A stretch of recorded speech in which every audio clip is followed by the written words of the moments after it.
Anyone who's driven Highway 21 knows how common it is to see wildlife roaming right near the road. And while seeing that wildlife so up close is a cool sight, it's also potentially dangerous for both the drivers and the animals. And a project to keep both safe has new life thanks to a conservation group. Jake Melder has a story from Lucky Peak. Standing between Lucky Peak and Highway 21 are a series of posts left without a fence. It's the remains of a project that has yet to be completed that hopes to funnel wildlife away from the busy highway. The road between Boise and Idaho City is one of the busiest highways in the foothills.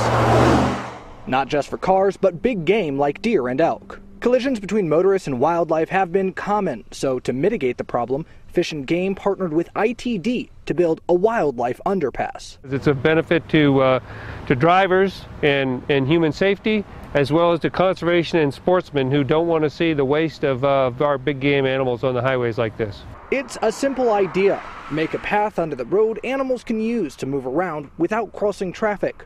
A fence along the road funnels deer and elk there. Problem is, the fence isn't complete. Funding ran out, leaving openings along the way.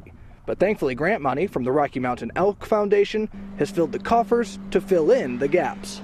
This is sort of what we hope is the final drop in the bucket that will allow us to finish that fencing. Fish and Game is also working with the Transportation Department to identify future locations of wildlife underpasses. They've already collected data from more than 20,000 crashes. It points to future development needs on the highway. This is one underpass, but we don't think it addresses all the problems related to Warm Springs and going on up that highway. However, as completion of this project nears, Fish and Game hopes to collect meaningful data to prove the success of the wildlife underpasses. With the completion of this project, Fish and Game and the Transportation Department hope to heavily reduce, if not near eliminate, crashes between wildlife and cars here on Highway 21. Reporting at location, Jake Melder, Idaho on your side.